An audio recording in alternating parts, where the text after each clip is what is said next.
en lo más profundo de la noche. Cuando el mundo está en silencio, las sombras se deslizan en los rincones de nuestras casas, en los límites de nuestra visión. Pero hay quienes aseguran haber visto algo más que simples proyecciones de luz, figuras oscuras, sin rostro, que pretenden tener voluntad propia. Estas apariciones inquietantes han sido descritas por personas de diferentes culturas y épocas con un nombre común que hiela la sangre: la gente sombra. La naturaleza de estas entidades es un enigma que desafía las explicaciones convencionales. No se trata de meras alucinaciones o ilusiones ópticas, según quienes las han experimentado. La gente sombra no solo son figuras estáticas, son presencias activas que parecen observar desde los rincones más oscuros de nuestras habitaciones, como si estuvieran esperando. Testimonios de personas de todo el mundo sugieren que estas figuras se presentan de manera inesperada. Se habla de ellas especialmente durante la transición entre el sueño y la vigilia, ese estado en el que la mente no está completamente despierta, pero tampoco sumida en el sueño profundo. En esas horas de incertidumbre, el cerebro parece ser capaz de percibir lo que normalmente no podría. ¿Son estas visiones el producto de una mente desorientada o reflejan algo más, algo que simplemente ha estado allí, pero que solo se revela en los márgenes de la conciencia? Lo más desconcertante de la gente sombra es su naturaleza esquiva. No se acercan directamente, sino que se manifiestan en los límites de nuestra visión, desvaneciéndose cuando intentamos observarlas directamente. Esta evasividad ha provocado innumerables teorías, pero también ha dejado a quienes las han visto con una sensación de impotencia. ¿Por qué están allí? Muchos de los que han tenido encuentros con estas entidades describen una sensación abrumadora de ser observados. A menudo las apariciones ocurren durante la noche, cuando las defensas mentales están bajas y la quietud de la oscuridad permite que el cerebro perciba lo que normalmente pasaría desapercibido. Uno de los aspectos más recurrentes en estos testimonios es la descripción de una figura alta y oscura, conocida como el hombre del sombrero. Esta variante particular parece ser más dominante que otras, con una energía más intensa y una presencia casi tangible.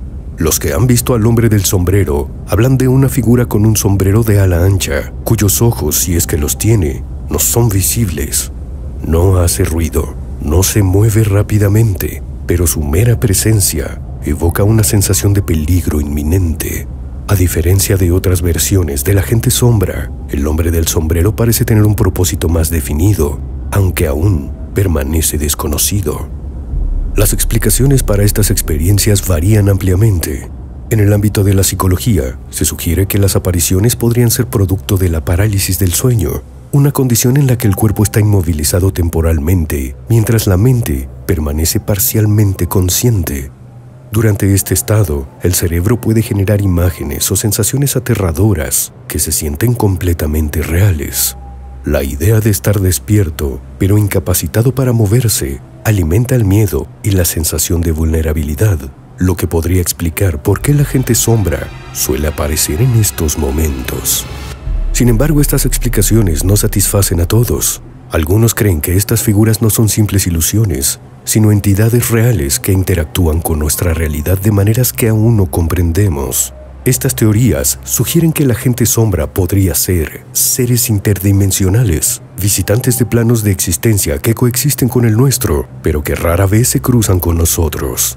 La física cuántica y las teorías sobre universos paralelos han alimentado esta idea, sugiriendo que lo que percibimos como sombras podrían ser reflejos de seres que existen en dimensiones adyacentes.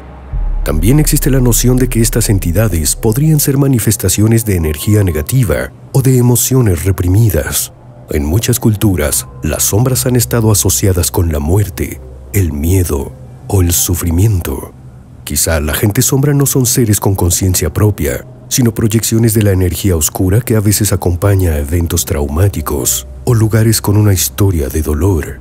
En este sentido, las sombras no serían más que espectros de energía residual, atrapada en el tiempo. A pesar de las innumerables teorías, el misterio de la gente sombra permanece sin resolver. Algunos escépticos insisten en que no hay nada sobrenatural en estos avistamientos, sino que se trata de fallos en la percepción humana. El cerebro, en su constante intento de darle sentido al mundo que lo rodea, puede generar imágenes de cosas que en realidad no están allí. En habitaciones oscuras o en momentos de vulnerabilidad, la mente puede interpretar sombras comunes como figuras amenazantes. Quizá nunca sabremos con certeza qué son la gente sombra. Como todos los grandes misterios, su poder radica precisamente en su capacidad de eludir respuestas claras. Y tal vez, en ese juego de luces y sombras, en esa delgada línea entre la realidad y la imaginación, es donde reside la verdadera naturaleza de estas enigmáticas presencias. La próxima vez que sientas una mirada desde la oscuridad o creas ver algo de reojo, podrías preguntarte, ¿qué es lo que realmente está ahí, acechando, justo fuera de tu alcance?